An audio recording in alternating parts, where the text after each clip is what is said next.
Hello again, I am Blunty, and I spent all of today at day one of the EBexpo, which is a big gaming expo thrown by EB Games, which is kind of like GameStop. In fact, I think it's the same company as GameStop in the US, just to put it in context for you if you are not an Australian or Canadian. I think EB is branded that way over there as well. Maybe even the UK, I don't know, don't really care.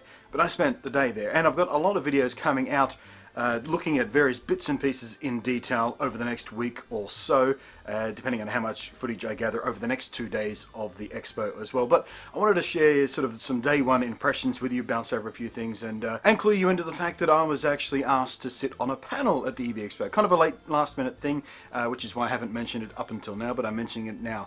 Details at the end of this video. But first, let me show you what my day one was like, and why it's worth heading along to the EBexpo this weekend if you're in Sydney and you're sort of sitting on the fence or not. There is stuff worth seeing.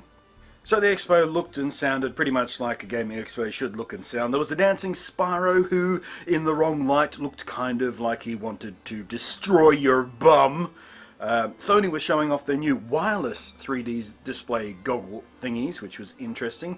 I got a little hands-on time with the Nintendo 2DS, which I actually liked even more than I expected to.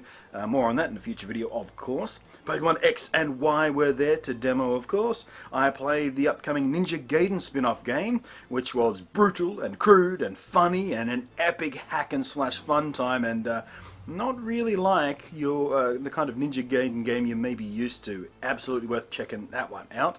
Of course, the Xbox One was on show. Titanfall was a big deal too, naturally. The PlayStation 4 was there, of course. On the other side of the coin, I sucked pretty hard at Drive Club, and if you're going to the expo throughout the weekend, do not miss your chance to play Knack on the PS4. It is an astonishingly fun game, and before I'd even finished playing the demo, I decided to buy it day one. I think it's going to be the Crash Bandicoot of this generation of games. It is just that well put together, well built.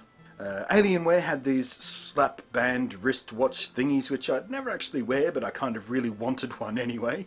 Oculus Rift continues to draw eager crowds.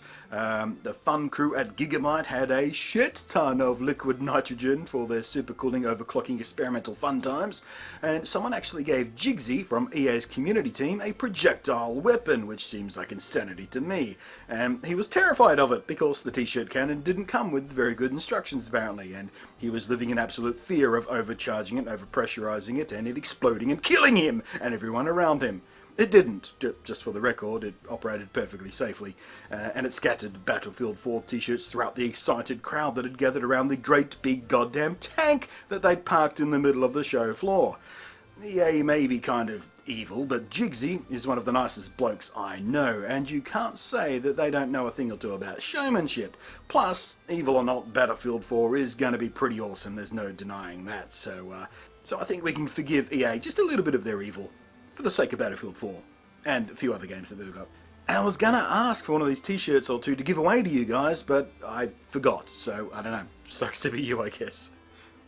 Alright, and now as far as the panel I'm sitting on, it's happening on Saturday in the evening session at 7 o'clock. That suddenly occurs to me, I'm not even sure which stage it's on, but it's a YouTube panel, it's in the guidebook or whatever. You'll find it if you really need to find it. If you follow Champ Chong as well, who's another Australian YouTuber who does a lot more gaming stuff than I tend to do in general as well. He's kind of a specialist in the gaming stuff. He's going to be on the panel too, and apparently maybe one or two other YouTubers, but we don't know yet because apparently there's been a bit of a last minute kerfuffle, which is why I was asked yesterday. I got an email. Hey Blunty, how would you like to sit on a panel in 2 days time? So I've got no idea what I'm going to talk about. I've prepared nothing. I'm just going to sit there, probably going to get drunk and just mock Champ Chong because it's the kind of guy I am. See, now you have to come to find out whether I completely implode or not and just ruin any other chance I ever have of being invited to sit on any panel anywhere. Self-sabotage. It's how I roll. We'll see what happens.